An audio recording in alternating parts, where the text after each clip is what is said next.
Yeah. Whooping cough.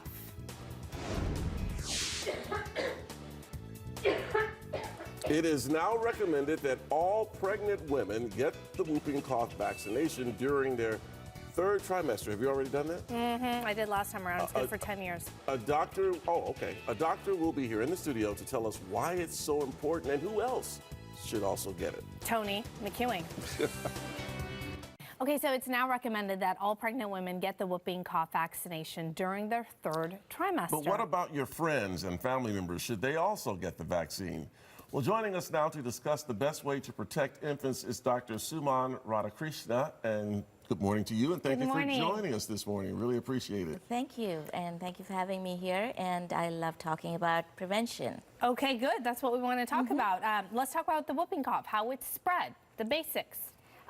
Whooping cough is a bacterial infection. And so someone has whooping cough, they sneeze, they cough, they have a runny nose, they spread it that way, and also by close contact. And that's the reason why we're talking about pregnancy and little babies and infants, and all the caregivers who hold the baby, cradle it, bend down, give the baby a kiss, and that's how it can be spread. So it's a serious thing for people who are around infants. Yes, because you don't want to give anything to the baby. Are we talking about people who are around the baby all the time, or even if someone comes over to visit? For a casual visit. Casual people usually don't hold the baby. So these are people who really want to hold the baby, and you know, you are going to have a baby, congratulations.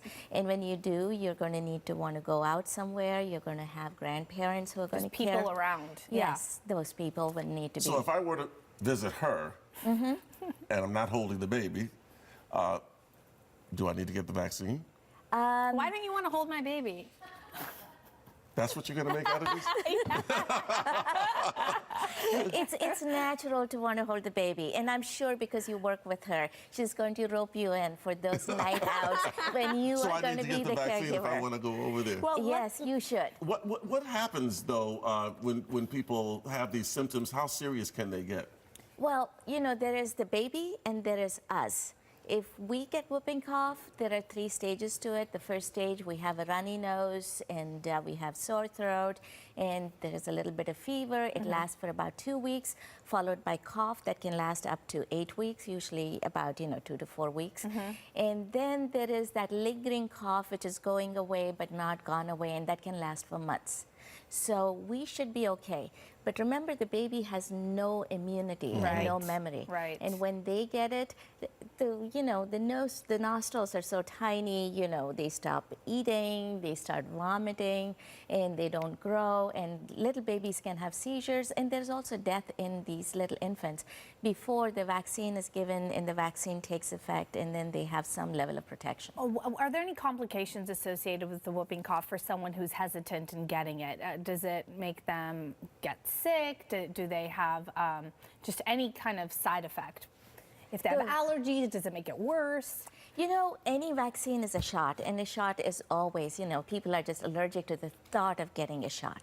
But other than that, the arm is a little sore, but otherwise really nothing much. So there's no category of people that should or should not get the shot? And not really. And there are different types of vaccines. Some vaccines cannot be given to people who have latex allergies. Remember the latex gloves, and some people have allergies to that.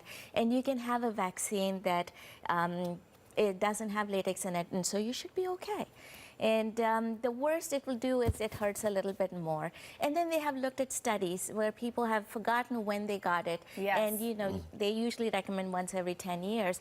But if they've forgotten when you got it and you went in and got another shot, is there a problem? Not really. Oh, okay. Okay, all right, that's good to know. Good also good to know that with every pregnancy you do need one. The 10 years is for everyone else around you.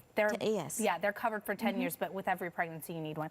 Doctor, thank you so much. Really useful, great information. And we'll work on getting this shot for Tony. Yes, we'll be right because back. he's going to be babysitting. Congratulations. I don't know about babysitting. Let's not get carried away. Let's not go too far. Yeah.